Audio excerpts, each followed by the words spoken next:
FSN Radio. It's all about what's next. Go to financialsurvivalnetwork.com and sign up for your free weekly newsletter. You'll also get 3 free reports. The Financial Survival Network.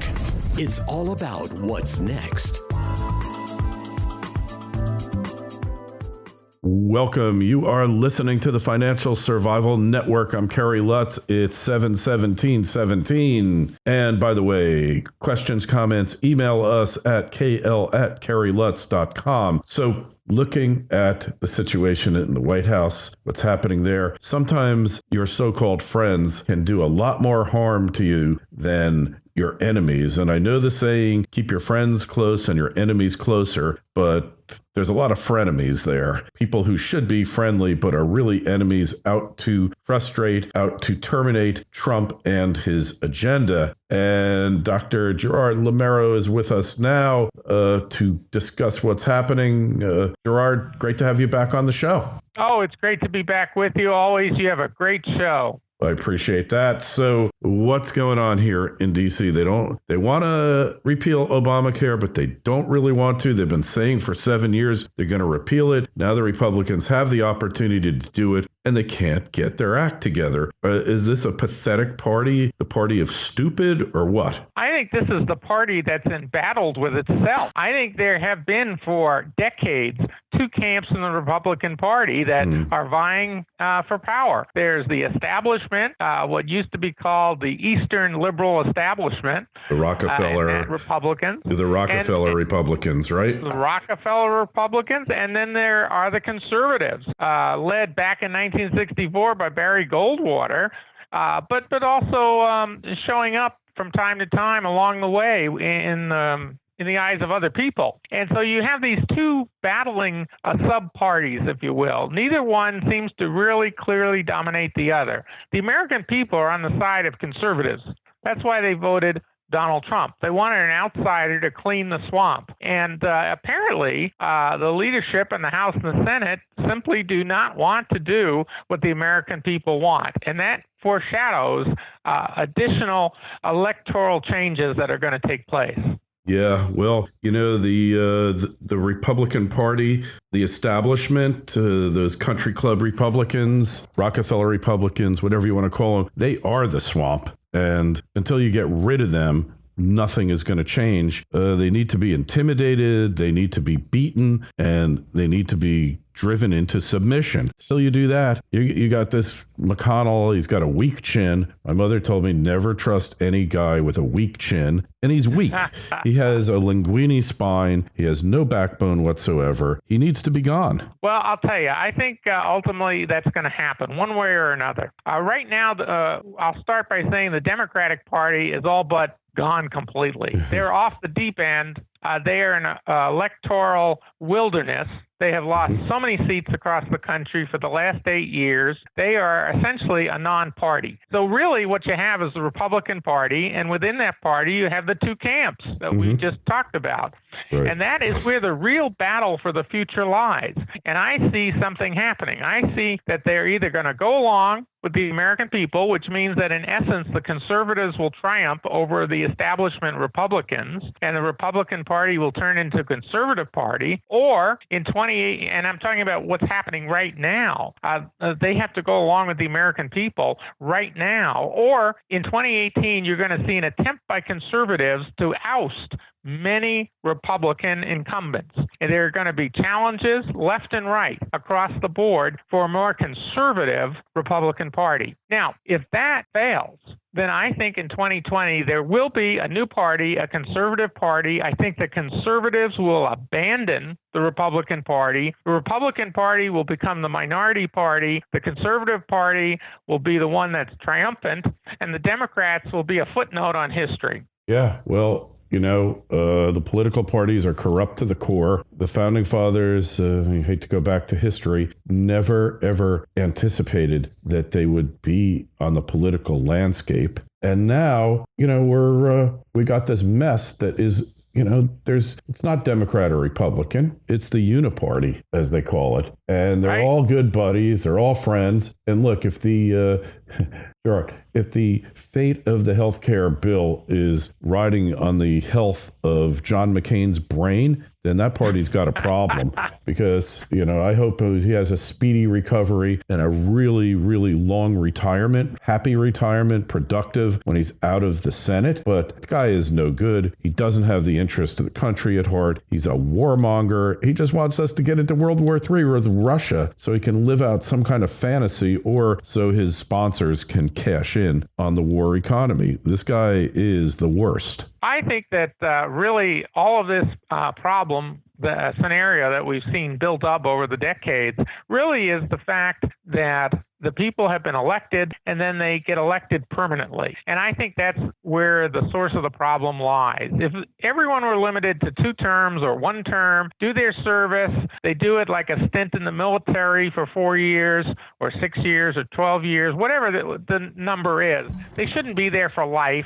They shouldn't be there into their 80s and 90s. They shouldn't die in office. No. And I think that's the mistake. They get too comfortable and they become part of this big swamp, which really amounts to a swamp of corruption. Yeah, it is the swamp. And yes, they become permanently affixed to the office. And look at Nancy Pelosi. I don't even think she knows who the president is. One of the first things, if you get into a car accident, if you're injured, whatever happens, you have some trauma, they ask you who the president is. And if you don't know who the president is, they'll ask you, they'll ask you what today's date is, and they'll ask you what the capital is, but they always ask who the president is. And in fact, I was just watching it the other day on some TV show, PD Live, and they said, "Who's the president?" And the guy said, "Donald Trump." So he evidently was more coherent and in better shape after getting slammed in a car accident and having an airbag hit him in the head than Nancy Pelosi is, supposedly in perfect health. Yeah, she's apparently having trouble remembering who the president is because she keeps going back to President Bush instead of President Trump.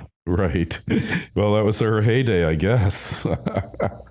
I don't know, but there are other things too. I think she was caught laughing at some question about North Korea recently. Yeah. And, kind of like treating it as kind of silly or something. I don't know. I think it's probably time for a lot of them to retire. Yeah, she was never very bright. I mean, let's face it. When in her heyday, she was just a hack that knew how to work the system. She never, she was the one that passed the bill that outlawed incandescent light bulbs. Now, maybe that's great now that we have all these cheap LEDs, but, 15 years ago, whenever it was that she passed it, 12 years ago, we didn't have cheap LEDs, and it forced you to get those compact fluorescent bulbs, which put out horrible quality of light and had health issues to some, not to me, fortunately. So, she is never the brightest bulb on the tree, for sure. But now, whatever she might have had, she's totally lost, and she's good for nothing. Yeah, well, I think really these people need to get aligned with the American people. The American people have been very clear on what they want done with health care. They want Obamacare repealed and replaced. And in this particular area, I think Rand Paul really stands as sort of a person of conscience to say, we're supposed to repeal this, let's repeal it. This bill does not repeal it. Now, maybe it makes some improvements. We will grant that to the bill that's being tossed around the Senate now, that it has some improvements to it. But what happened to the promises? So many of those folks ran on repealing and replacing Obamacare. Even among the 17 candidates for president back in 2015, there were one after another that said the first thing they would do, they always ask that question, what's the first thing you'll do as president? It was like repeal and replace Obamacare. Well, guess what? Republicans won the election. When is it going to happen? They have both houses, and they can't get together on a bill? Yeah, it's disgusting. Grief. It's disgusting. It's a fraud. It's really a fraud, and they're a fraud. The party stands for absolutely nothing and needs to be disbanded, just like the Democrats do. Basically, they're two criminal organizations. and they're in a turf battle. And the turf is whatever wealth you have remaining, they want to take and give to somebody else. But these guys are purely corrupt, and they need to be shown the door. And what's worse is, at least if somebody is young and corrupt, they got their future ahead of them. These people are old and corrupt, and all they have is their retirement and loss of power. They don't want to go through that. And they don't care about you, the American people. They don't care about anything except keeping power. And hey, they'll just blame it on Trump anyway, right? Yeah. And by the way, my book, Great News for America, I went through the whole 240-year history of America. And that there's one part of the book that talks about how political parties have been really turned off by the American people. You don't hear about the Know Nothing Party. You don't hear about the Whigs anymore. There are all sorts of parties that came and went, and there are all sorts of parties that were evolved or changed because of the electorate being unhappy with them. The electorate votes for two things in America, typically, and that's in the big elections, the critical elections. They vote for freedom. They want their freedom, all of it. And they vote for morality. They can't stand corruption in government. And that's what people were voting for in 2016. They wanted change. And the change they want more freedom, things like less regulations, less taxes, and they want morality in government. They're sick of seeing what they're seeing, the revolving door, the lobbyists, the cozy relationships, on and on and on and on. And we could list all sorts of things and do 5 programs on just that. Yes. But basically, that's what they're voting for. And these people will not line up behind the American people. They want to fight the American people every step of the way. But you know what? The American people are going to win. Well, from your mouth to God's keyboard, Gerard, I hope it's right. I hope you're right. I hope it happens. But it's going to be a fight,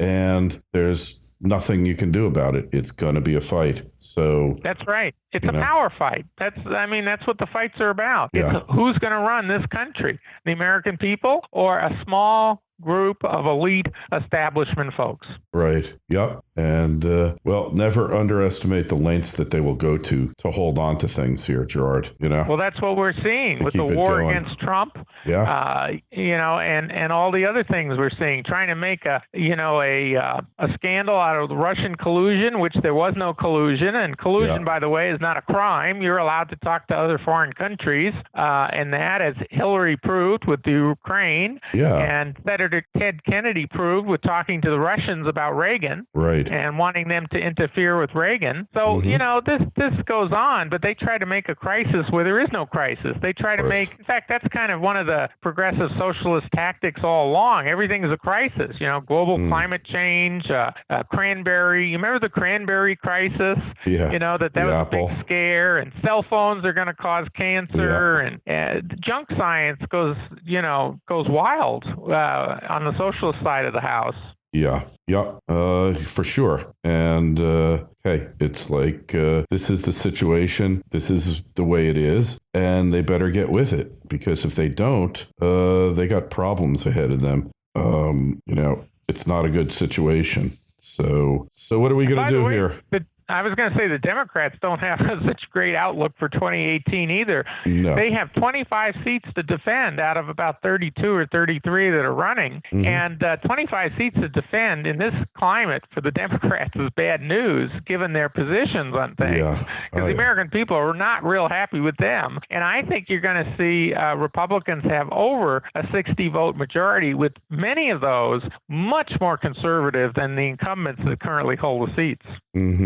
Yes, I think you're probably correct on that, and it's going to be interesting. Anyway, Gerard, find out more about you, read your work. Where's the best place to go? Oh, greatnewsforamerica.com is my website. I've written 4 books. The most recent book is Great News for America, all about the 2016 election and what would follow. And the things I've predicted largely have come true and are coming true. Hey, that's absolutely correct. And as always, we'll have a link to your page on our site, financialsurvivalnetwork.com. And don't forget to sign up for the newsletter. The Facebook page is Financial Survival Network. The Twitter feed's at Kerry Lutz. Gerard, thanks so much for being on, and we will talk to you again real soon. Good health. Always a pleasure.